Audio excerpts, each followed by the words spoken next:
Sa ibang balita, pinaimbestigahan ni DILG Secretary John Vic Remulla ang umano'y pagdaan ng convoy ni PNP Chief Romel Marbil sa EDSA bus carousel kagabi kahit bawal. Mailap si Marbil sa pagsagot kung convoy nga niya ang sangkot. Pero pinagtanggol niya ang karapatan niya ng pulisya na gamitin ang busway kung may emergency. Sabay batiko sa mga tauhan ng DOTR na naglabas ng video ng convoy. Nakatutok si Joseph Moro. Sino sir? Ano ba ito, sir? Sino po yan? Sino po? Ay, nako, nayari ka, Marbil. Sino po yan? Si PNP. Ay, bawal po dito dumaan yan, sir. Sinabi ko na po yan eh. Nako, kaya pagkabawal, presidente pwede, vice president pwede, Marbil pwede. Ka-level mo vice president, ka-level mo president, Marbil. Ang lakas talaga nito si Marbil. PNP chief, dapat tagapagpatupad ng batas. Pero nilalabag ang batas. Ganyan na po ang mga pulis ngayon. Hindi ko nilalahat ha. Marami tayong kaibigang pulis na mababait. Pero ang problema natin ngayon, yung ibang mga head, Marcos, parang may mga sungay itong mga head mo, itong si Barbil. Ay, Barbil. Ba't ba ako Barbil? Marbil. Kasi ito sila Jason sila Jay Guevara, Barbie kasi ang tawag. Ewan ko ba bakit Barbie ang tawag? Bakit ba Barbie ang tawag sa iyo, Marbil? Katunog lang ba? Ano sa tingin ninyo? Bakit ba tinatawag na Barbie ito si Marbil? Sige nga, tuloy natin. Ay, bawal po dito dumaan, sir. Sinabi ko na po yan eh.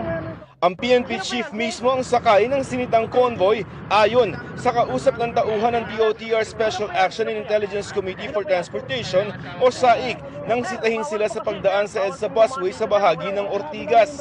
At ang idinahilan niya bago umalis kasunod ng pangakong babalik na lamang para magpatiket. Sabi ng police escort, sa PNP2 minomonitor namin rally sa EDSA. Kaya sila dumaan, etong convoy ni Marbil, kaya sila dumaan dyan dahil minomonitor nila ang rally sa EDSA. Tandaan nyo yan, yan ang ano nila. Yan ang palusot nila. Next. Minomonitor namin yung rally. Sir, wala kayong coordinate. Pero sabi ngayon ni PNP Chief Romel Marbil, papunta ang convoy sa isang emergency meeting sa Camp Crame. Yung po meeting because there's an operation last night that the SLG will take. Ito naman. Ang sinabi naman, yan po ang meeting because there's an operation last night that SILG will tell you what the accomplishment last night po. Papalusot, may accomplishment pa siya. At sasabihin ni Remulla. Yung kapatid ni Boying, isang Remulla rin. Bakit siya ang secretary of ng DILG o siya yung SILG? Anong sabi? Imo-monitor lang yung rally sa EDSA. Ngayon, pinapatawag na siya ni Remulla. Sino ngaling sa inyo? Siyempre, sasabihan mo lang yung tao mo, hindi, kunwari nagsisinungaling ka, ikaw ang mali, ako tama. Siyempre, gagawin mong polga yung escort mo, di ba? Naman, naglolokahan tayo, Marbil. Ay, Marbil! Naglolok. May to? Mayabang. May pagka, may kasalanan siya, nagyayabang pa ng ako, may accomplishment siya. Ibig sabihin, may karapatan akong dumaan dyan kasi may accomplishment ako. Sabihin mo, praning yung amo mo si Marcos. Bakit? Siguro yung amo niya, kinakabahan sa rally, may rally daw sa EDSA di ba yun na sinabi nung escort? Napapraning naman siya. Ay, February 25, baka may rally, baka matanggal ako sa posisyon, magaya ako sa tatay ko pa natapon sa Hawaii. Puntahan mo yan. Ito naman, dali-dali. Sige, dumaan tayo sa busway kahit bawal. Kahit tayong tagapagpatupad ng batas, kahit bawal, sige, sugod. Yan po ang mga pulis natin. Hindi, PNP chief. Ko ano po yung accomplishment last night. Sabi ko nga, there's an emergency. There's a law na talagang pag-emergency, you can use the bus lane. Hindi po, hindi. Ang sinasabi ko nga, that's an emergency. Pag emergency pwede, di sana nilagay sa batas. Nasa batas ba na kapag emergency pwede kang gumamit ng bus lane? Ay, sus. Pero kung sakay nga siya ng convoy, sabi niya, Okay, categorical lang general, it was your convoy. Tanong nga, convoy mo yun? Oo, hindi. Tingnan mo, sagot, paikot-ikot. No, sir, ang sasabi ko, wala na po kaming because ang plate number po kasi nalabas. Okay. I will not say kasi nalabas po yung plate number and have to Opo. respect. Yun lang po yung inaano natin. Puro wala na kaming naintindihan sa sinabi mo, Marvin. Ang sinasabi ko, wala na po kaming because the plate number po kasi nalabas. I will not say kasi nalabas po yung plate number. You have to respect, yan lang po anong inaano natin. Puro ka inaano. Ano bang inaano mo dyan, Marvin? Tinan nyo, ha? May kasalanan yung mama. Ang sagot niya, maninisi ng tao. Ba't nyo nilabas yung plate number ko? Ba't inaano nyo yung plate number ko? Kita mo kung gaano ka-entitled tong tao na ito. Imbis na mag-apologize, sorry po, emergency po, dumaan ako dyan, pero mali. Alam kong mali. Sorry. Napilitan lang ako dahil emergency. Tapos ang issue, may paano-ano ka pa dyan, inaano-ano mo pa. Inaano-ano mo yung plate number mo. Sinisi mo po yung naglabas ng plate number. Kasalanan ba nila nilabas nila yung plate number kaya ka napadaan ng EDSA? Talagang niloloko nyo taong bayan, Marbil. Hindi ka napadaan ng EDSA dahil nilabas yung plate number mo. Huwag kang palusot. Halimbawa ako may emergency. Dadaan ako dyan sa busway. Kasi kailangan ko talaga, talaga may isusugod ka sa ospital. Daan ka dyan. Pero, sige, tikitan nyo na ako. Pero ito, kita nyo, isusugod ko sa ospital. Baka pwede nyo ako tulungan. Kayo na magsugod, aalis ako dito sa bus lane. Pero alam ko mali yung ginawa ko. Tikitan nyo ako. Pasensya na po. O di tapos. Hindi yung, ang dami mong excuses, napapaghalatang entitled. Yung mayabang Hindi nyo ba ako kilala? Hindi nyo nakikita yung estrella ko? Ha? Yung mga star ko dyan. Hindi nyo nakikita? Ha? Anong posisyon mo? PNP chief to?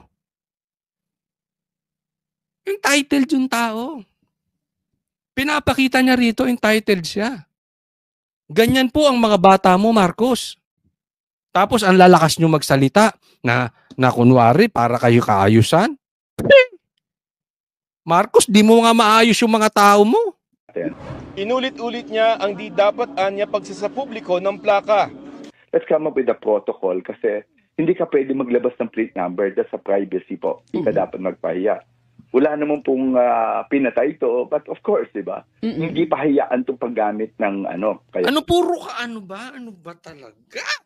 Mahilig ka Marbil, ano ba yung ano? Tingnan mong excuses niya, no? Wala namang pinatay. Hindi, alam nyo kung bakit lumaki yung issue? Nagkamali din naman yung anak ni Tulfo, Look at how, ayoko kay Raffy Tulfo, I'm against Raffy Tulfo. But look at him, how he handled the situation. Sinabi niya mali yung anak ko, nag-apologize yung anak niya. Tapos! Alam mo ba't lumalaki dito? Mayabang ka. Entitled ka. Kaya nagagalit ang taong bayan sa'yo. Ginagamit mo pa yung privacy. That's another case. Kung may nilabag silang batas about sa plate number mo, idemanda mo. Pero wag mong sisihin yung naglabas ng plate number mo kaya ka dumaan ng EDSA, bus lane. Panusot ka Hindi mo pa excuse, wala namang namatay dito. Parang ang sinasabi niyo, wala namang namatay dito, ba't pa pinahihiya? Pinahihiya mo sarili mo. Ikaw nagpapaya sa sarili. If you handled it like a man, not a Barbie, like a man, nag-apologize ka, di tapos. Kaya tayo ang mga taong bayan nagagalit sa iyo Kasi kayo parang akala tingin nyo sa sarili ninyo, Diyos, hindi nagkakamali. Ang lilinis nyo, sir. Sobrang lilinis nyo, wala kayong nagagawang mali. Sobra. Kaya nga emergency Ayaw ring sabihin ng PNP kung sino ang nasa convoy maliban sa senior PNP officers raw. Kasi kung emergency yan, dapat ang sinasakyan mo yung marked vehicle. Alam mo, may mga batas din dyan sa media eh. I am part of the media. Okay? Meron akong hiding media. Pero hindi ko pwedeng gamitin yung kotse ko, personal kotse ko, during coding. Yes, excuse po yung media, marked vehicle. Pero hindi porket member ako ng media, ng SMNI, kahit may ID ako ng SMNI, pwede na ako ng color coding. Naiintindihan? Hindi po pwede yun. Bakit? Hindi naman marked vehicle eh. Ba't yan ang ginamit mo? May emergency ka pala. Wala bang police car? Tapos magagalit ka pag gagamitin mo yung isyong plate number. Kung ginamit mo yung yung police car, marked vehicle, di wala kang issue sa plate number. So kasalanan pa namin, nakuhanan yung plate number mo. Ang lula nito. Yung normal procedure, kung ikaw ay mahuli, i-issuehan ka ng ticket, hindi mo kinakailangan pangalandakan sa mundo yung plate number, pangalan ng mga nahuli mo. Kinumpirma Ito namang style nila, no? Sila pa naninisi. Sila na may kasalanan, imbis mag-sorry, sila pa naninisi. Pero tingnan nyo to, sasabihin ni Remulla. ni Remulla na ipinatawag niya si Marbil pero I did not give instructions to violate any traffic laws to get there. Kahit ako, hindi ako gumagamit ng busway. No, ay, ano siya kasi bata ng presidente siguro. PNP chief eh. Di ba? Hindi niya naman inutusan dumaan ka ng bus lane eh. Bigyan ko kayo halimbawa. Halimbawa. Di ba pinapatawag tayo ng Congress? Dumaan ako sa busway. Bakit? Pinapatawag ako ng Congress eh. Dapat dumaan ako sa busway? Halimbawa lang. Patawag ako ng presidente. Patawag ako ng Vice President BP Sara. Halimbawa lang, hindi ako nagyayabang. May karapatan na ako dumaan sa busway? Emergency eh. Pinapatawag ako none other than the BP. Do you know the BP? The PB has 32 million votes compared to Marcos, which is budol-budol votes. Pwede na. Pwede na ako dumaan sa busway. Palusot si Marbil. Yan, nilaglag ka. Laglagan na. Nilaglag ka ni Remulla. Ano mo pa kasi na pinapatawag ka ng SILG eh. O ano ka ngayon? Pinalaki mo. Siya nga hindi dumadaan eh. Ikaw pa, Marbil. Wow. A firm agreement with the MMDA that there is a zero tolerance policy. kaya iimbestigahan niya ang insidente. Well, number one is the regular policy, but number two, it'll be investigated as whether it is an abuse of authority or not. Sa memorandum Dapat imbestigahan talaga. Ako sa tingin ko lang, there is an abuse of authority. Kasi kitang-kita nyo naman. Kasi kung emergency, dapat doon pa lang sinabi na nung convoy. Kasi yung convoy, alam naman nila kung saan ka pupunta eh. Alam nila yung nakamotor yan eh. Yung escort nila. Alam na niyan. Bago ka pa sumakay ng sasakyan, alam na nila kung saan ka pupunta. Inaral na nila yung ruta, alam na nila kung saan dadaan. Ang sinabi, papunta ka sa rally. Tapos ngayon may emergency ka. Clearly, may grave abuse of authority to si Marbil. Sa memorandum ng Department of Transportation sa MMDA, 5 pinakamatataas na opisyal lamang ng gobyerno ang pinapayagang dumaan. 5 lang. Sa busway, ang Pangulo, Pangalawang Pangulo, Senate President, House Speaker at Chief Justice ng Korte Suprema. Pwede rin ang on-duty na ambulan. 5 lang. Presidente, Vice President, Senate President, Chief Justice at saka Speaker of... May posisyon ka ba dyan? Ito sabi, meron pang 3 excuses. On duty, ambulances, fire trucks, Philippine National Police vehicles, National Police Vehicles. Ibig sabihin yan, Mark, police vehicle. Siya, truck ng bumbero at sasakyan ng PNP. Mga service vehicle na nagtatrabaho para sa EDSA Busway Project. Pangatlo, service vehicle performing their duties for the EDSA Busway Project. Nagtatrabaho ka pa? Nagtatrabaho ka ba dyan sa EDSA Busway Project? Ha? Ikaw ba nag-aayos dyan? Ikaw ba nagtatraffic? Ikaw ba nag-aayos ng mga barricade dyan? May kinalaman ka ba dyan sa bus lane na yan? May kasama ka dyan sa... ikaw ba naglilinis niyan? Janitorial? May maintenance? Ikaw ba dyan? Ikaw? Asan dyan nakalagay na pag may emergency? Saan?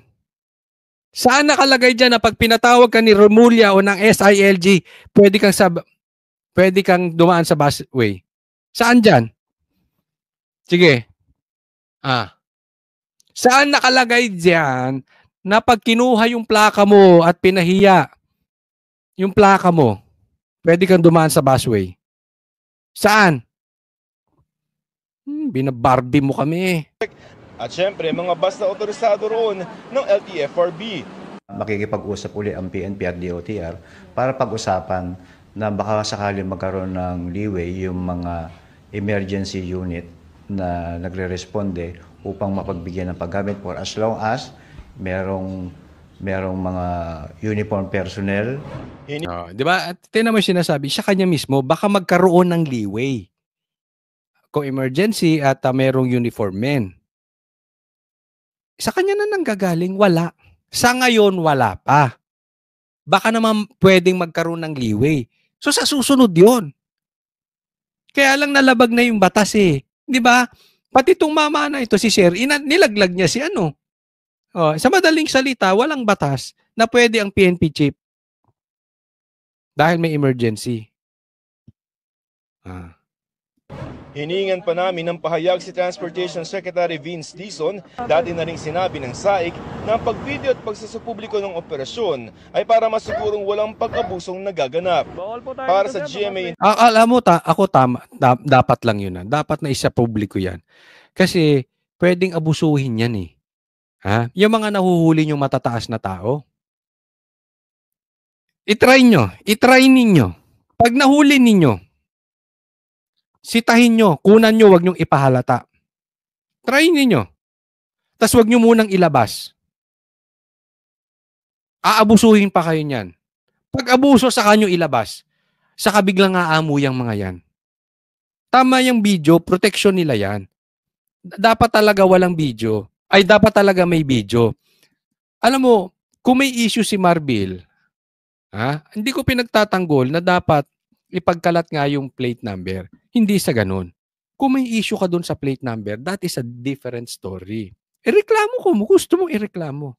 Pero wag mong gamiting excuse yung kinuha yung plate number mo. Dahil in the first place, ikaw ang umabuso, ikaw ang nagmukhang entitled.